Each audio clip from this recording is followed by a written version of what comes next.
آیت نمبر 13 نکال لیجئے. اعوذ باللہ من الشیطان الرجیم. بسم اللہ الرحمن الرحیم. نحن ہم، نقص ہم بیان کرتے ہیں، علیک آپ پر. نحن نقص علیک ہم بیان کرتے ہیں آپ پر، نبأہم خبر ان کی. کس کی؟ اصحاب کہف کی، جو تفصیلی واقعہ آپ کو پہلے میں نے سنا دیا. بالحق حق کے ساتھ. انہم بے شک وہ، ان بے شک ہم وہ اصحاب کہف، فتیتن چند نوجوان تھے. آمنوا بربہم جو ایمان لائے اپنے رب پر. وزدناہم ہدی اور ہم نے زیادہ دی ان کو ہدایت. وربطنا اور ہم نے مضبوط کیا، علی قلوبہم ان کے دلوں کو. اذ قاموا جس وقت وہ کھڑے ہوئے. فقالوا پس کہا انہوں نے، کہا انہوں نے، ربنا ہمارا رب وہ ہے، رب السماوات والارض جو رب ہے آسمانوں کا اور زمین کا. جو آسمانوں اور زمین کا رب ہے، ہمارا رب بھی وہی ہے. ہم بتوں کی پوجا کرنے والے نہیں ہیں، ہم بتوں کے آگے جھکنے والے نہیں ہیں. جو زمینوں اور آسمانوں کا رب ہے وہی ہمارا بھی رب ہے، ہم اس کو اپنا رب مانتے ہیں. وہ واقعہ آپ کو یاد آ گیا ہوگا جو پورا میں 2 دن آپ کو سنا دیا. جب بادشاہ نے کہا کہ آپ میرے معبودوں کی عبادت کروں گا، ہرگز نہیں ہو سکتا. جو زمین و آسمان کو پیدا کرنے والے ہیں ہم نے اس کی عبادت کرنی. اور یہاں پر جو فتیتن کا لفظ آیا اس پر بھی تفصیلی بات ہم کر چکے. فتیتن نوجوان تھے، تو عموماً تحریک نوجوان ہی چلاتے ہیں، انقلاب نوجوانوں سے ہی آیا ہے. اور جوانی کی عبادت بھی اللہ کو بہت پسند ہے. یہ عام طور پر جو ذہن یہ بننا ہوتا ہے بوڑھے ہو کر یہ کریں گے، نہیں بھائی، آپ کے پاس سرٹیفکیٹ کوئی نہیں. بوڑھے ہونے کا کسی کے پاس سرٹیفکیٹ نہیں ہے. کوئی آکسفورڈ یا گلاسکو اس کے لیے ڈپلوما نہیں دیتی کہ وہاں سے آپ لے کر آئیں گے بوڑھا ہونا یا نہیں. اذا جاء اجلها لا يستأخرون ساعة ولا يستقدمون. جب وقت مقررہ آ جاتا ہے تو اس میں تقدیم و تاخیر نہیں ہوتی. صرف بوڑھے ہی نہیں جاتے، سبھی مرتے ہیں، سبھی جاتے ہیں. تو اس لیے یہ کہنا کہ ابھی نہیں جی بوڑھے ہوئے تو نماز پڑھیں گے، ابھی ہماری کون سی زندگی ہے، کیا دیکھ بھائی اثر عبادت جوانی کی ہے. بڑھاپے میں تو جوڑ انتقام لے رہا ہوتا ہے، سدے سے بھی بندہ محروم ہو جاتا ہے. تو بالغ ہوتے ہی انسان مکلف بن جاتا ہے. جیسے ہی بالغ ہوا شرعی احکام کا مکلف بن گیا، شرعی احکامات اس پر لازم ہو گئے. یہ بڑھاپے والی باتیں پتہ نہیں کہاں سے نکال لائی. تو انہوں نے کہا لن ندعو ہم ہرگز نہیں پکاریں گے، من دونہ اللہ کے علاوہ، الہن کسی کو معبود. اللہ کے علاوہ ہرگز ہم کسی کو معبود نہیں کہتے. معبود مسجود عبادت کے لائق صرف اللہ ہے اور کوئی بھی نہیں. لقد قلنا البتہ تحقیق ہم کہیں گے، لقد البتہ تحقیق، قلنا ہم کہیں گے، جمع متکلم ہے. اذن اس وقت، شططا زیادتی والی بات. اگر ہم اللہ کے علاوہ کسی کو معبود سمجھیں، اللہ کے غیر کو معبود سمجھ لیں، پھر تو زیادتی والی بات ہوگی.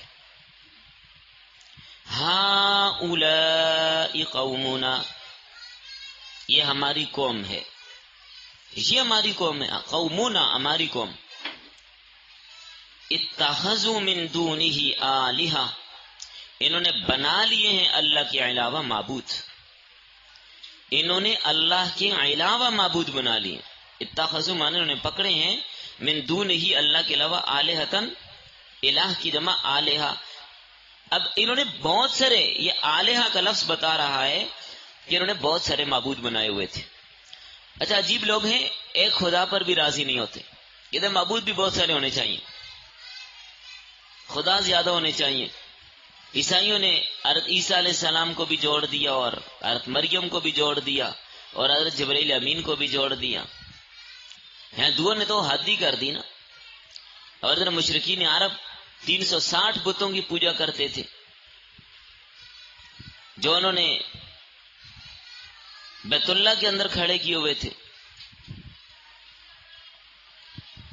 اور نوح علیہ السلام کے زمانے میں 5 بتوں کا تذکرہ قرآن نے ذکر کیا. ود، سوا، یغوث، یعوق، نصر. اور جو لات، یہ طائف والوں کا بڑا مشہور اور معروف بت تھا. جیسے کہ وہ سیرت کورس والی کلاس میں آپ میں سے اگر کوئی لے رہی ہیں تو اس میں آپ نے وہ بات تفصیلاً سن لی ہوگی. تو یعنی ایک معبود پر لوگ خوشی نہیں، راضی نہیں. اور یہ مشرکین مکہ تو کہتے تھے، بڑے تعجب والی بات ہے، اتنے معبودوں کو چھوڑ کر ایک ہی خدا معبود ہو سکتا ہے. ان کی سمجھ میں بات نہیں آتی تھی. کام اتنے زیادہ اور خدا ایک ہی ہے تو بھائی کر ایک ہی سکتا ہے. گاڑی میں سواریاں کتنی ہوتی ہیں، ڈرائیور ایک ہی ہوتا ہے. اگر ڈرائیور دو تو کام گڑبڑ ہو جاتا ہے، ایک دوسرے پر چھوڑیں گے تو کام خراب ہوگا. تو ایک اللہ ہے جو سارا نظام چلاتا ہے. لو لا یأتون علیہم، کیوں نہیں لاتے وہ ان معبودوں کے بارے میں، بسلطان بین، بسلطان دلیل، بین کھلی، بسلطان بین کھلی دلیل کیوں نہیں لاتے. اگر یہ کہتے ہیں کہ اللہ کے علاوہ اور بھی معبود ہیں تو کوئی کھلی دلیل کیوں نہیں لاتے. دلیل کے بغیر دعویٰ معتبر نہیں ہوتا. دلیل پیش کر رہے ہیں اس پر، دلیل ان کے ذمہ لائیں دلیل کہ اللہ کے علاوہ اور معبود بھی ہیں. کب اللہ نے ان کی طرف وحی کی تھی کہ میرے اور شریک بھی ہیں، میرے ساتھ فلاں فلاں بھی ہیں.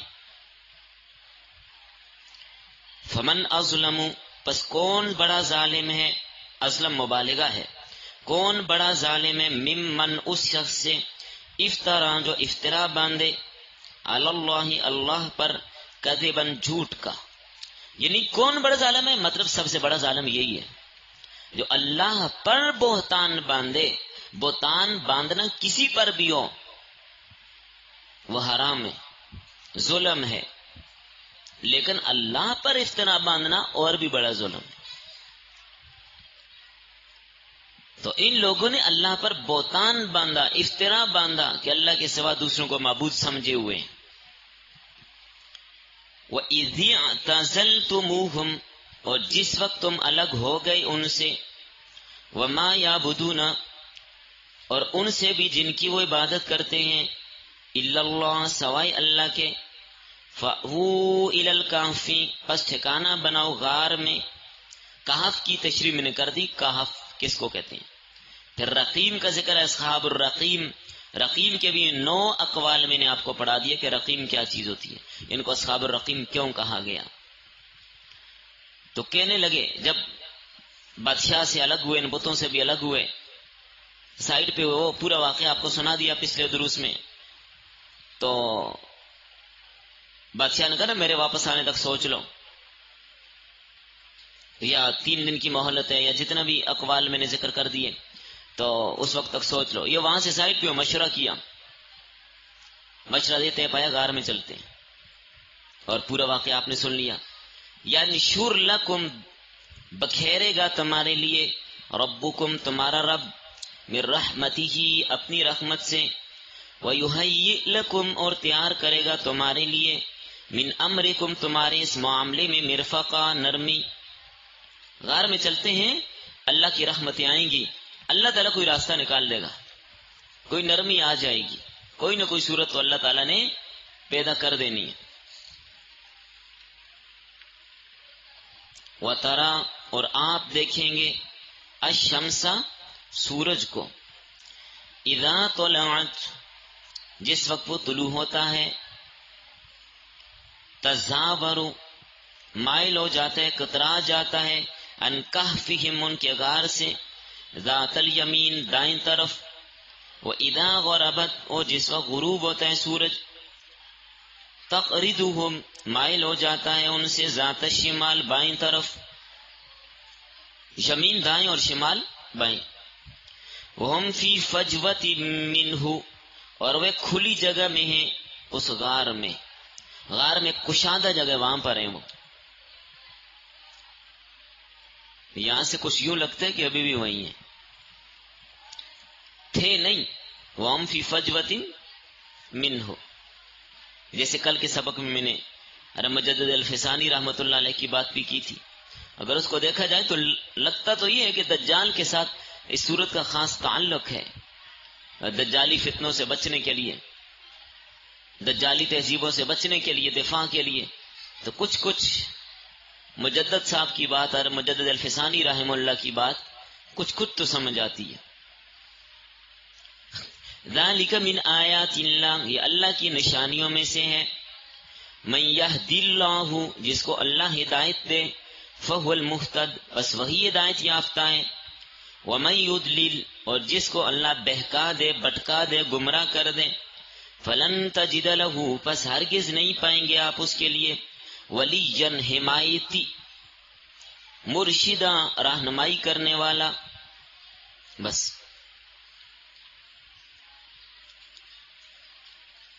جی،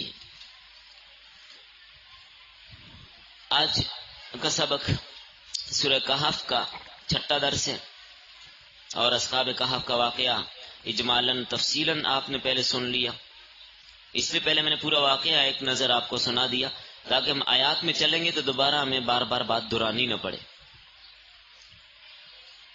تفصیل سے واقعہ آپ نے سنا. ابھی یہاں پہ ربط گزشتہ آیات میں اصحاب کہف کا قصہ اجمالاً بیان کیا گیا تھا، اب تفصیلاً بیان کیا جا رہا ہے تاکہ اہل حق کے لیے صبر و استقامت کا اور منزل آخرت کے لیے مشعل ہدایت کا ذریعہ بنے. یعنی جیسے وہ ڈٹ گئے تھے تو توحید پر قائم رہنے والوں کو، اسلام پر قائم رہنے والوں کو ہر زمانے میں مصائب آ سکتے ہیں، ڈٹنا پڑے گا. دجالی تہذیبیں ہر زمانے میں حق والوں کو دبانے کی، موقف سے ہٹانے کی، توحید سے ہٹانے کی کوششیں کریں گی، اسلام سے ہٹانے کی کوششیں کریں گی. تو اہل اسلام کو چاہیے کہ دجالی تہذیبوں کے مقابلے میں جیسا کہ یہ اصحاب کہف ڈٹ گئے تھے ڈٹ جائیں. فرمایا اے نبی صلی اللہ علیہ وسلم، ہم آپ کے سامنے ان کی صحیح سے خبر بیان فرماتے ہیں. سوال یہ کہ صحیح کیوں کا؟ اس لیے کہا جس زمانے میں نبی صلی اللہ علیہ وسلم مبعوث ہوئے تھے اس زمانے کے لوگوں کے اندر بھی اس قصے کا تذکرہ کچھ نہ کچھ تھا. یہودی عیسائی یہ قصہ بیان کیا کرتے تھے، لیکن وہ صحیح بیان نہیں کرتے تھے، غلط بیان کرتے تھے. من گڑت باتیں، اضافی باتیں، غیر صحیح باتیں، باطل باتیں گڑ گڑ کے لوگوں میں بیان کرتے تھے. تو اس لیے قرآن کریم نے اس قصے کو صحیح انداز سے بیان کر دیا اور فرمایا صحیح حقیقت یہ ہے، اس لیے صحیح کہا. ترجمہ آپ نے پڑھ لیا. فرمایا یہ لوگ ایمان لائے تھے، ان کی ہدایت میں ہم نے اور اضافہ کیا، ان کے دلوں پہ صبر و استقامت کی گرہ لگا دی. وَرَبَطْنَا عَلَىٰ قُلُوبِهِمْ، گرہ لگا دی. جب دل مضبوط ہو گئے، باندھ دیے گئے صبر اور استقامت کے ساتھ، تو مضبوط ہو گئے. یعنی ایسا باندھ دیا کہ ثابت قدم ہو گئے، تزلزل کا شکار نہ ہوئے، اللہ کی راہ میں کسی مصیبت پر کوئی پرواہ نہ کی، اللہ کے دین کے لیے قربانی دینے میں کسی بھی قسم کی کوئی فکر ان کو لاحق نہ ہوئی، کوئی پریشانی نہ آئی کہ ہم کیا کریں، یہ ہو جائے گا. نہیں، بس چلو غار میں اپنی عبادت میں لگ جاؤ. دین نہیں چھوڑنا، عقیدہ نہیں چھوڑنا، اسلام نہیں چھوڑنا، بتوں کے آگے نہیں جھکنا. ظالم بادشاہ کے سامنے کلمہ حق کہا. فرمایا جو زمین اور آسمان کا پروردگار ہے ہم اس کو پکاریں گے، اس کے سوا ہرگز کسی کی عبادت ہم نہیں کر سکتے. عبادت کے لائق وہی ہے، باقی کوئی بھی نہیں ہے، کیونکہ معبود وہ ہے.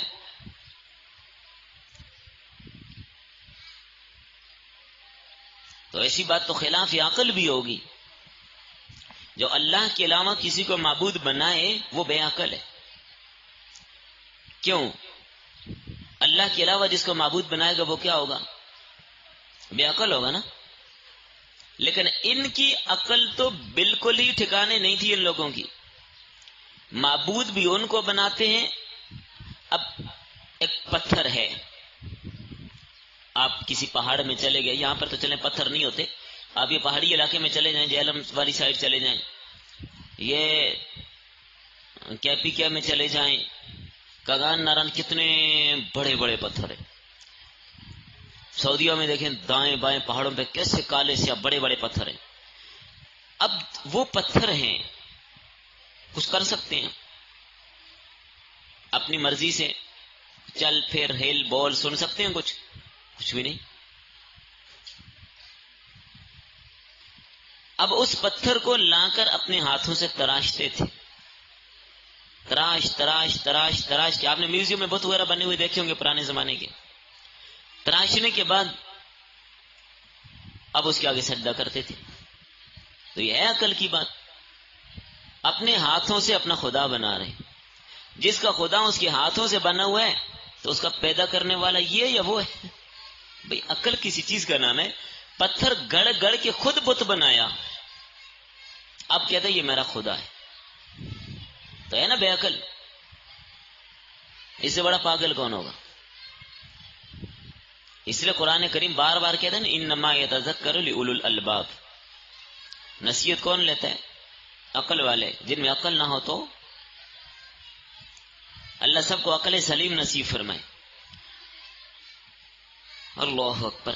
بتوں کو خدا مان بیٹھے ہیں، ڈرا دمکا کے لوگوں سے شرک کروانا چاہتے ہیں، زبردستی کروانا چاہتے ہیں کہ ہمارے معبودوں کو مانو. اب وہ ہندوؤں کو دیکھ لیجئے، کتنے معبودوں کے آگے جھکے ہوئے ہیں. کروڑوں دیوتا ہیں. کبھی پانی کی پوجا، اور جب انہوں نے ان کو پتہ چلا ڈینگی مچھر جب لڑ جاتے تو بندہ بیمار ہو جاتا، چلو ڈینگی کی پوجا شروع کر دو. اتنی بے وقوف قومیں ہیں یہ. یعنی انسان جب عقل کھو بیٹھتا ہے، اپنی انسانیت سے گرتا ہے تو یوں گرتا ہے کہ وہ بات نہ ماننے پہ آئے تو نبی کی بھی نہیں مانتا، خدا کی بھی نہیں مانتا جس نے پیدا کیا. جب ماننے پہ آ جاتا ہے شیطان کی مانتا ہے جو اس کا دشمن ہے. اللہ تعالیٰ نے پہلے ہی فرما دیا نا یہ تمہارا کھلا دشمن ہے، اس سے بچ کے رہنا. وَلَا تَتَّبِعُوا خُطُوَاتِ الشَّيْطَانِ إِنَّهُ لَكُمْ عَدُوٌّ مُبِينٌ. ایک راستے پہ آپ لوگ جا رہے ہو، آگے سے کوئی بندہ سمجھدار بندہ آ جائے، آپ کو یہ جو راستہ ہے نا اس راستے پہ اگر آگے چلیں گے آگے چور ہیں، ڈاکو بیٹھے ہو، نہیں جانا. اب اگر آپ جائیں گے لٹ جائیں گے، قصور کس کے؟ اپنا قصور ہے، بتانے کے باوجود چل پڑے. اللہ نے بتا دیا شیطان ڈاکو ہے، ایمان کا لٹیرا، ایمان چوری کرتا ہے، اس کے نقش قدم پر نہ جانا، اس راستے پر ایک ادھر نہیں جانا. ہم پھر بھی چلے جاتے ہیں. تو اپنا قصور ہوا. تو بہرحال دلیل ان لوگوں کے پاس کوئی نہیں. ان کو چاہیے دلیل پیش کریں. جو خدا کے علاوہ باقی معبود لیے بیٹھے ہیں دلیل لائیں. ہمارے پاس تو ڈھیروں دلائل ہیں. لو کان فیہما آلہۃ الا اللہ لفسدتا. اگر زمین آسمان میں دو خدا ہوتے فساد آ جاتا، نظام درم برم ہو جاتا. ایک خدا کہتا سورج طلوع کرنا، دوسرے کہ نہیں آج بادل ہی ٹھیک ہے. ایک خدا کہتا آج دھوپ کرتے ہیں، دوسرے کہ نہیں بارش چلاتے ہیں. ایک کہتا موسم سردی کا لاتے ہیں، دوسرے کہتے نہیں گرمی لاتے ہیں. ایک کہتے اس کو بیٹھا دینا، نہیں بیٹھی دیتے ہیں، چھوڑیں. اب اگلا سوال یہاں پر یہ اٹھتا ایک دوسرے کو روکنے پہ قادر ہوتا یا نہ ہوتا؟ سوال تو یہ نا. اب دو خدا ہیں، ایک خدا کہتا میں نے بیٹا دینا ہے، فرض کرتے ہیں، دوسرا کہتا ہے میں نے بیٹی دینی ہے. وہ کہتا نہیں بیٹا ہی دینا ہے. وہ کہتا نہیں دے کے دیکھ تمہیں. اب سوال یہ ہے کہ ایک اگر روکنے پر قادر ہے یا نہیں ہے. اگر آپ کہیں قادر ہے دوسرے کو روکنے پر، اب دوسرے کو یہ روکے گا، اب دوسرا محتاج ہو گیا نا محتاج. اور اگر آپ کہیں یہ روکنے پر قادر نہیں ہے تو یہ محتاج ہو گیا. یا اس کی نہیں چلے گی یا اس کی نہیں چلے گی؟ تو جس کی نہ چلے وہ خدا ہوتا ہے؟ بولے ہرگز نہیں۔ جو ایک قطرے کے کروڑویں حصے کا بھی محتاج ہو اس کو خدا نہیں کہتے۔ تو خدا کسی کا محتاج نہیں ہوتا۔ بہرحال فرمانے لگے یہ اللہ پہ بہتان باندھنے والے ہیں، تو جو اللہ پہ بہتان باندھے اس سے بڑا ظالم کون ہے؟ بہتان ہے اللہ پر، تو بہتان کسی پر باندھنے کی اجازت؟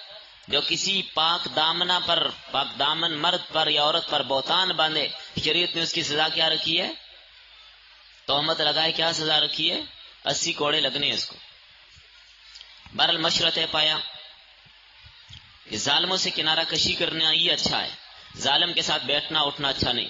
جا کر غار میں اللہ کی عبادت کرتے ہیں تاکہ کسی کافر کی صورت اور شکل پر بھی ہماری نظر نہ پڑے۔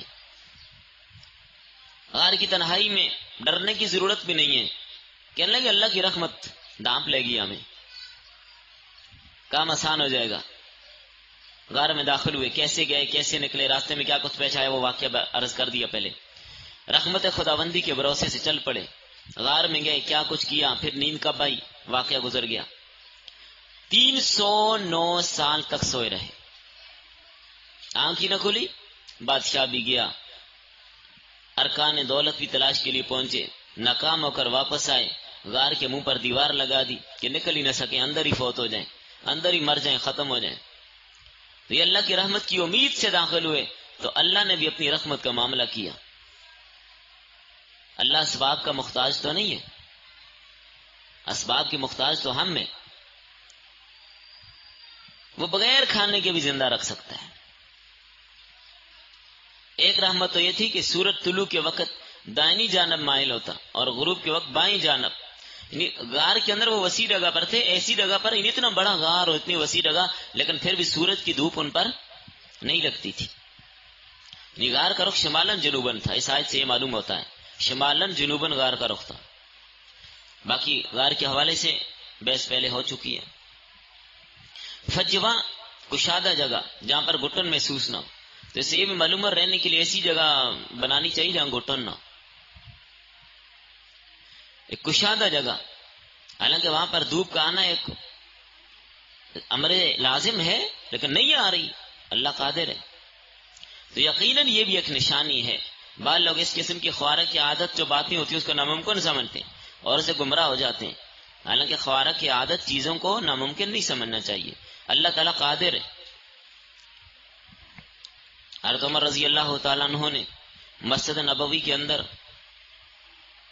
ممبر پر بیٹھے ہوئے جو اعلان فرمایا، یہ سارے پہاڑ کی طرف دیکھو، اللہ تعالیٰ نے سینکڑوں میل سارے کو آواز پہنچا دی۔ پہاڑ کی طرف دیکھا، پیچھے دشمن آ رہا تھا۔ تو یہ خوارہ کی عادت، بہرحال اس پر الگ بحث کریں گے، یہ انشاءاللہ اس پر بات کریں گے۔ جی سورہ کہف سے یہ بھی ایک سبق ہمیں ملتا ہے۔ فرمایا ہدایت یافتہ وہی بنتا ہے جسے اللہ ہدایت دے، اور جو ضد پر قائم ہو اس کے لیے کوئی آپ ہرگز راہ دکھانے والا نہیں پائیں گے۔ جو بندہ ضد کرے، ضد پہ اڑ جائے اور ڈٹ جائے، اس کو کون ہدایت دے سکتا ہے؟ اور ہدایت تو اللہ کے اختیار میں، اور اللہ ہدایت بھی اس کو دیتا ہے جو آدمی خود ارادہ کرے، جو خود ارادہ کرے۔ اللہ تعالیٰ اس قوم کی حالت نہیں بدلتے جو خود اپنی حالت بدلنے کا ارادہ نہیں کرتے۔ ان اللہ لا یغیر بقوم حتی یغیروا ما بانفسہم،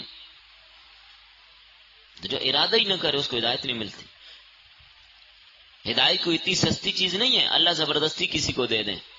اللہ نے اختیار دیا ہے انسان کو، یہ تو جو اختیار ہے، فمن شاء فلیؤمن ومن شاء فلیکفر، جو چاہے کفر اختیار کرے، جو چاہے ایمان لائے۔ اب دیکھیں نا، دو چیزیں ہوتی ہیں، ایک ہوتے ہیں امور تکوینیہ اور ایک ہوتے ہیں امور شرعیہ۔ تو امور تکوینیہ میں تو انسان کو اختیار نہیں ہے، لیکن امور شرعیہ میں انسان کو اختیار ہے۔ امور تکوینیہ، یہ مرد بن گیا عورت نہ بنا، یہ عورت بن گئی مرد نہ بنا، اپنے اختیار ہے کوئی اختیار نہیں ہے۔ دو ہی آنکھیں جہاں پر ہوتی ہیں وہاں پر ہیں، یا ایک آنکھ والا آ گیا ناک ٹیڑھی آ گئی، انگلیاں 6 بن گئی، اپنے اختیار میں ہے؟ ہرگز نہیں. یہ امور تکوینی ہے. بیمار ہو گیا، ٹھیک ہو گیا، موٹا تازہ، کیا ہے کیا نہیں ہے، یہ امور تکوینی ہے. وقت اجل آ گیا تو یہ چیزیں بندے کے اختیار میں نہیں ہوتی، لیکن جو امور شرعیہ ہیں وہ بندے کے اپنے اختیار میں ہوتے ہیں. آپ کے اپنے اختیار میں، بیٹھے ہیں کھڑے ہو جائیں، کھڑے ہیں بیٹھ جائیں، بیٹھے ہیں لیٹ جائیں، پیاس لگی ہے پانی پی لیں، بھوک لگی ہے کھانا کھا لیں، اور اسی طرح نماز کا وقت ہے نماز پڑھیں، ذکر و اذکار کریں، تسبیحات کریں. انسان کے اپنے اختیار میں. نبی کی بات کو مانیں، قبول کریں، نبی کی طرف سے جو نبی کے وارثین ہیں ان کی بات کو مانیں، قبول کریں. قرآن پڑھنے کے لیے آئیں، قرآن سیکھنے کے لیے آئیں، یہ اپنے اختیار میں. لیکن اختیار اپنا ہے، لیکن ملتا اسی کو ہے جو ارادہ بھی کرتا ہے. پھر جو ارادہ کر لیتا ہے جس کام کے لیے، پھر اوپر سے اللہ تعالیٰ کی مدد بھی شامل حال ہو جاتی ہے. اللہ توفیق دے دیتے ہیں تو وہ کام کیا ہو جاتا ہے؟ آسان ہو جاتا ہے. تو آپ لوگ اس لیے آئے کہ آپ کو اللہ نے توفیق دی، اللہ کا فضل اور احسان ہوا ہے، تو اس پر اللہ کا جتنا شکر ادا کریں اتنا ہی کم ہے. یہاں پر اس سبق میں وزدناہم ھدا فرمایا، ہم نے ان کے لیے ہدایت زیادہ کی. جو صحیح راستے پر گامزن ہوتا ہے اسے ایمان میں، اس کے ایمان میں کیا ہوتا ہے؟ اضافہ ہوتا رہتا ہے. تو اس سے ہمیں ایک سبق ملا، حاصل سبق بتا رہا ہوں بس. اس سے ہمیں ایک سبق ملا. کیا ملا؟ کہ ہمیں ہر دن وزدناہم ھدا آگے بڑھنا چاہیے، پیچھے نہیں رہنا چاہیے. جب ایک راستے پہ بندہ چل پڑے تو چلنا ہے نا، رک تو نہیں جانا. یہ تو نہیں کہ ایک راستے پہ چل پڑے تو اب یہاں ایک جگہ پر آ کے رک جائے، نہیں نہیں، اب چل پڑے، چلتے رہیں اور چلتے رہیں، رک مت جائیں. میں آپ کو ایک مثال دیتا ہوں. آپ کسی مشکل کو حل کرتے ہیں، یعنی کوئی دنیاوی معاملات میں کوئی ایسی مشکل بات ہے، کوئی ایسی چیز آپ کے سامنے آئی کہ آپ نے ایسے مشورے کے ساتھ، ایسی ترتیب کے ساتھ، حسن تدبیر، حسن عمل کے ساتھ اس کو حل کیا. ایک بار آپ نے حل کیا، دوبارہ کوئی اور مشکل پڑی، آپ نے اسی طریقے سے حل کیا. تیسری بار پڑی، آپ نے اسی طریقے سے حل کیا. 50 بار بھی پڑی، آپ نے اسی طریقے سے حل کیا. آپ نے ترقی کی ہے؟ نہیں کی. یہ تو آپ اپنی جگہ پہ کھڑے ہیں، اسی ایک ہی طریقے، بس اسی سے سارا کچھ کر رہے ہیں. ترقی نہیں کی. ترقی یہ ہے کہ دوبارہ اس کو کسی اور طریقے سے حل کریں، یہ ترقی ہے. اس کا نام ترقی ہے. مزید آگے بڑھیں. آپ نے آج ذکر و اذکار جو کیا، کل اس سے کم نہیں، تھوڑوں سے آگے بڑھیں. جو معمولات کی تھوڑوں سے آگے بڑھیں. اس پر پابندی تو ہونی چاہیے، ناغہ نہیں ہونا چاہیے، لیکن اس سے مزید آگے بڑھنا چاہیے. انسان کو ہر روز کچھ نہ کچھ سیکھتے رہنا چاہیے. بس ایک چیز آپ نے سیکھ لی ہے، ٹک کے بیٹھ کے ساری زندگی بس وہی ہے نا، یہ تو ایک پٹڑی پہ آپ کو ڈال دیا، لائن پہ آپ کو چڑھا دیا. اب ساری زندگی سیکھتے رہنا ہے، پڑھتے رہنا ہے، چلتے رہنا ہے. یہ وزدناہم ھدا. جو بندہ آگے بڑھتا ہے وہ آگے بڑھنے کی کوشش کرتا ہے. آپ نے کبھی نہیں دیکھا ہوگا کوئی فیکٹری والا، کوئی دکاندار، یا کوئی آدمی، کوئی بڑا بزنس مین وغیرہ، آج کے دن میں نے 10,000 کمایا ہے، کل بھی 10، 50 سال بعد بھی 10، 100 سال بعد بھی 10. اسی پر رکتا ہے؟ یہ ہر دن کوشش ہوتی ہے آگے بڑھوں. آج کے دن 10,000 کمائیں تو کل 11 ہو جائیں، یوں ہوتا ہے نا. تو آگے بڑھنا یہ ہے ترقی. تو اللہ تعالیٰ نے آپ کو ہدایت دی ہے، دین پر لایا ہے، تو مزید آگے بڑھیں. قرآن سیکھ رہے ہیں، ساتھ حدیث سیکھنا بھی شروع کر دیں، مزید آگے بڑھیں. ایک سبق تو آج کے سبق سے ہمیں یہ ملا. ایک نمبر 2، وَرَبَطْنَا عَلَىٰ قُلُوبِهِمْ، دلوں کو مضبوط کر دیا. تو جس کا دل اللہ کے ساتھ جڑ جائے اللہ اس کے دل کو مضبوط کرتا ہے. جس کا دل اللہ کے ساتھ جڑ گیا، مضبوط ہو گیا، تو کیا ہو گیا؟ اس کو تعلق مع اللہ مل گیا، اللہ کا قرب مل گیا. تو سب سے بڑی چیز اللہ کا قرب ہے. وہ کہتے ہیں نا محمود غزنوی خزانے لٹا رہا تھا، تو اب کیا ہوا؟ سلطان محمود جب وہ لٹا رہا ہے، اس نے کافی سارے سونے چاندی کے سکے، کچھ ہیرے جواہرات اپنے پورے حال میں بکھیر دیے۔ فرمایا یہاں پر جو چیز چاہتا ہے لے لے، اس کی ہے۔ سارے لوگ ٹوٹے ان پہ۔ ایک سمندار باندھی تھی، اس نے جا کر اس کے کندھے پہ ہاتھ رکھا۔ لوگوں نے کہا کتنی بے وقوف ہے، کسی نے کیا لیا، کسی نے کیا لیا، سونے اٹھائے اور ہیرے اٹھائے، اور یہ یہاں پہ ٹک کے کھڑی ہے۔ بادشاہ نے پوچھا یہ کیا ہوا؟ کہنے کہ بادشاہ سلامت، آپ نے کہا تھا جو چیز چاہتا ہے لے لے، تو میں نے تو آپ کو لے لیا، آپ میرے، سب کچھ ہی میرا۔ پھر اس کو خدا مل گیا، سبھی اس کا ہے، سبھی ہی اس کا ہے۔ تو یہ ہے تعلق مع اللہ، جس کا مضبوط ہو جائے، جو اللہ کے ساتھ جڑ جائے، سب کچھ اس کا ہے۔ وہ ثابت قدم بھی رہتے، آزمائش آ جائے تو کوئی بھی مشکل آ جائے اس کے لیے پریشانی نہیں ہوتی۔ ارے موسیٰ علیہ السلام کی والدہ دل بڑا مضبوط کیا، بیٹے کو صندوق میں ڈالا۔ پڑھ لیا نا آپ نے سورہ اعراف میں بھی ہے، وَرَبَطْنَا عَلَىٰ قَلْبِهَا، وہاں پر بھی یہی ہے، ہم نے اس کے دل کو مضبوط کیا۔ ورنہ سمجھ نہیں آتی بات کہ چلو بیٹے کو کہیں چھپا دیا جائے، کچھ بھی ہو جائے، یہ تو خود اپنے ہاتھوں سے مارنے والی بات ہے، صندوق میں ڈالو اور دریا میں ڈال دو، یک نہ شد دو شد، لیکن نہیں، اللہ نے دل مضبوط کر دیا، استقامت، یقین، پھر اللہ نے بچا کر دکھایا، اور بچایا بھی، اور فرعون کی غرقابی کا سبب بھی بنا، تباہی کا سبب بھی بنا، اور پرورش اور تربیت بھی فرعون کے گھر میں ہوئی۔ تو تعلق مع اللہ مضبوط کیسے ہوگا؟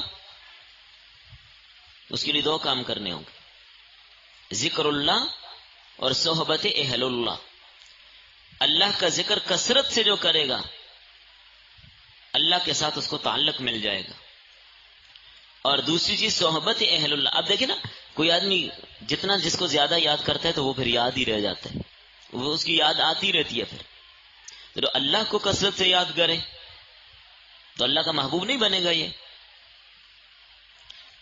دوسرا صحبت اہل اللہ، اللہ والوں کی صحبت۔ اس لیے فرمایا یا ایھا الذین آمنوا اتقوا اللہ وکونوا مع الصادقین، اہل اللہ کی صحبت سے تعلق مع اللہ بنتا ہے۔ تو جب تک اللہ کے ساتھ تعلق مضبوط نہ ہو، انسان کامیاب نہیں ہو سکتا۔ یہاں پر ایک اور جملہ فرمایا، اس قاموا، جب کھڑے ہوئے، کیا مطلب؟ بیٹھے ہوئے توڑ کے کھڑے ہو گئے، یا کیا مطلب ہے؟ ٹانگیں سیدھی کرنے کے لیے کھڑے ہوئے؟ ایک تو یہ مطلب ہوتا ہے نا کھڑا ہونے کا، یا ایک آدمی چلتے جا رہا ہے کھڑا ہو گیا، رک گیا، کہتے ہیں کھڑا ہو گیا، ایک ہی ہوتا ہے۔ لیکن یہاں پر کھڑا ہونے سے کیا مراد ہے؟ یہاں پر ان کا کھڑا ہونے سے مراد یہ ہے کسی کام کے لیے، کسی مقصد کے لیے تیار ہو جانا، یہ معنی کھڑا ہونے کا۔ جیسے عام طور پر یہ تو محاورتاً بھی استعمال ہوتا ہے نا، مزدور لوگ اپنے حق کے لیے کھڑے ہو گئے کہتے ہیں نا، تو وہ کیا ہوتے ہیں؟ ٹانگیں تھکی ہوتی ہیں، اٹھ کے کھڑے ہو رہتے ہیں گھر میں؟ نہیں، اپنے حق کے لیے کھڑے ہو گئے مطلب ڈٹ گئے، پختہ ارادہ کیا۔ تو اصحاب کہف نے بھی پختہ ارادہ کیا۔ تو ہمیں سبق کیا ملا؟ جو کام کرنا ہے پختہ ارادہ کرنا ہوگا، بغیر پختہ ارادے کے کام نہیں ہو سکتا۔ پختہ ارادہ ہوگا، مضبوط ارادہ ہوگا، پھر کام ہو جائے گا۔ پڑھنا ہے، قرآن سیکھنا ہے، پہلے پختہ ارادہ کر لیجئے کہ ہم نے اس کو پڑھنا ہے۔ جب پختہ ارادہ ہو گیا پھر اللہ تعالیٰ نصیب بھی کر دیں گے۔ اور ہر چیز کی قربانی دی، جائیداد کو چھوڑا، ماں باپ کو چھوڑا، بہن بھائیوں کو چھوڑا، علاقہ چھوڑا، سب چیزوں کو چھوڑا۔ کہ دو چیزیں ان کے سامنے تھیں، یا تو ماں باپ لے لیجئے، یا علاقہ لے لیجئے، جائیداد لے لیجئے، عہدے لے لیجئے بادشاہ سے، یا ایمان بچا لیجئے۔ ترجیح کس کو ہوتی ہے؟ ایمان کو۔ سب سے قیمتی چیز کیا ہے؟ ایمان۔ تو ایمان بچایا انہوں نے، سب کچھ چھوڑا، غار میں چلے گئے۔ یا تعلقات بحال رکھنے ہیں، یہ اسلام سے محروم ہونے، کیا کرنا ہے؟ اسلام کو گلے لگانا ہے، یہ دنیا والوں کو لگانے، دو اختیار دی۔ تو یہ سبق ہمیں بھی ملتا ہے کہ اصحاب کہف نے دین کی خاطر، حق کی خاطر، اسلام کی خاطر سب کچھ چھوڑا، قربانیاں دیں، علاقہ چھوڑا، ہجرت کی، غار میں پہنچے، اور ایمان اور اسلام اور حق کو ترجیح دی۔ ہمیں کیا سبق ملا؟ ہمیں بھی ترجیح کس کو دینی ہے؟ یہ صورت ہمیں سبق دے رہی ہے۔ ہر آیت سبق دے رہی ہے. ترجیح اسلام کو ہوگی، ترجیح شریعت کو ہوگی. گھر میں شادی آ رہی ہے، شادی کے موقع پر رسومات ہمارے سامنے ہیں. یہ مہندی کی رسم، یہ فلاں رسم، یہ فلاں، پتہ نہیں مجھے نام نہیں آتے، مزید آپ لوگ اچھی طرح جانتے ہیں. یہ فلاں رسم، یہ فلاں رسم، یہ فلاں رسم. ایک طرف یہ ہے، ایک طرف اسلام کا مطالبہ ہے. ہم کس کی بات مانتے ہیں؟ اب یہاں پر بات کلیئر ہو جائے گی. کہتے ہیں جی وہ فلاں رشتہ دار ناراض ہوتے ہیں، وہ کہتے ہیں ہم نہیں آئیں گے، ہم ان کو ناراض نہیں کرنا چاہتے. ٹھیک ہے، آپ ان کو راضی کر لیں یا خدا اور رسول کو راضی کر لیں، آپ کو اختیار ہے. کس کو ترجیح دیتے ہیں؟ یہاں پر بندے کے اسلام کو پرکھا جا رہا ہے. دو چیزیں مد مقابل آ گئی. ایک طرف اللہ اور اس کے رسول کا حکم ہے، ایک طرف آپ کے رشتہ دار کا حکم ہے. آپ کس کو مان رہے ہیں؟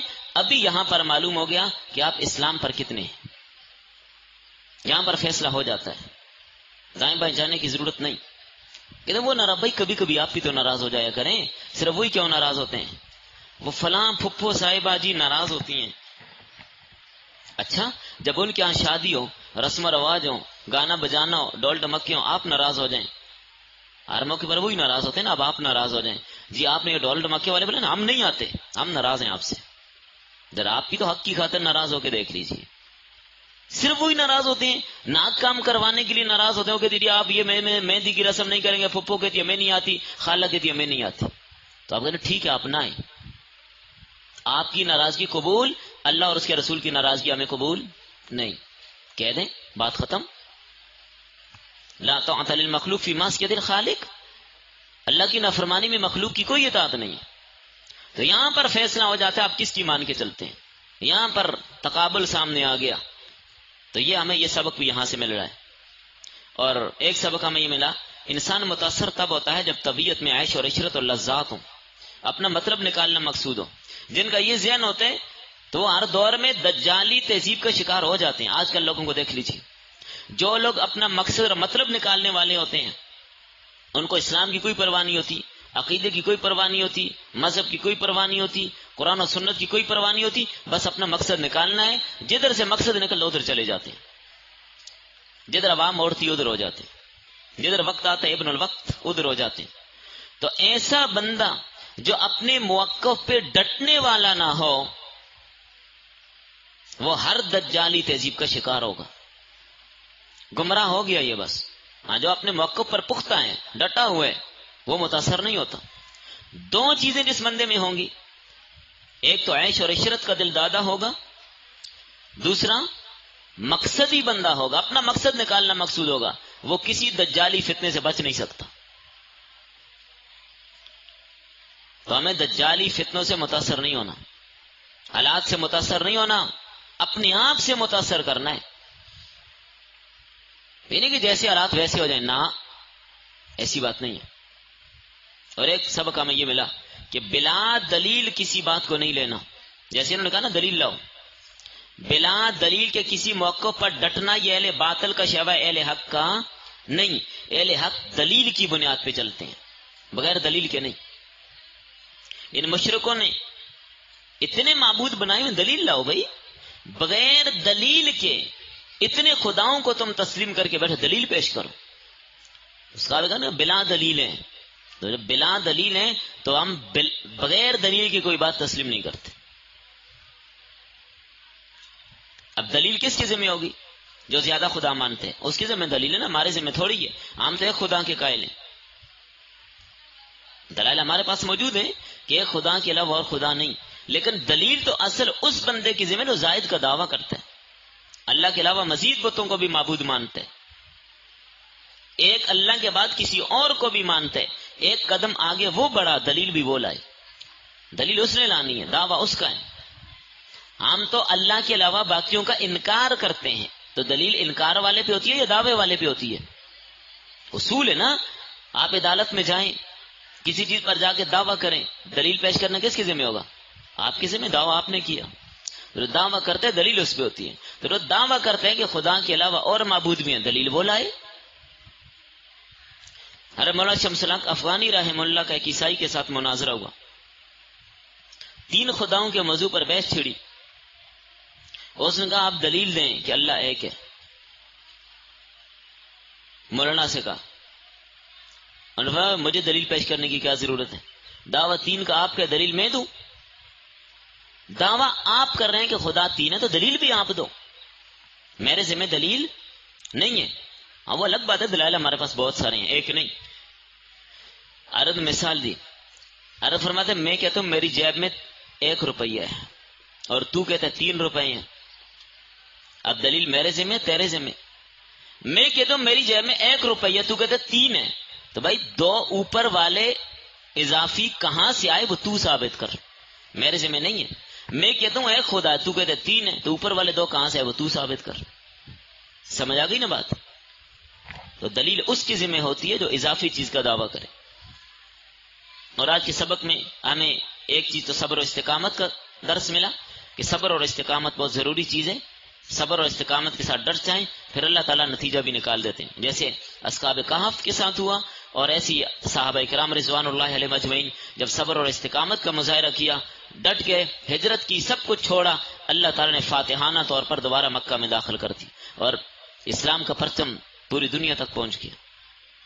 یہ صبر اور استقامت، یہ 2 چیزیں انسان کو یہاں پہنچا دیتی ہیں. اور ایک سبق ہمیں کلمہ حق کا ملا، کلمہ حق. حدیث میں آتا ہے نا سب سے بڑا جہاد کیا ہے؟ ظالم بادشاہ کے سامنے کلمہ حق کہنا. تو یہ جو نوجوان تھے کیسے ڈٹ کر انہوں نے کلمہ حق کہا، ان کا نہیں تیری بات نہیں مانتے، ہم اللہ کے علاوہ کسی کو معبود نہیں کہہ سکتے. تو کلمہ حق بس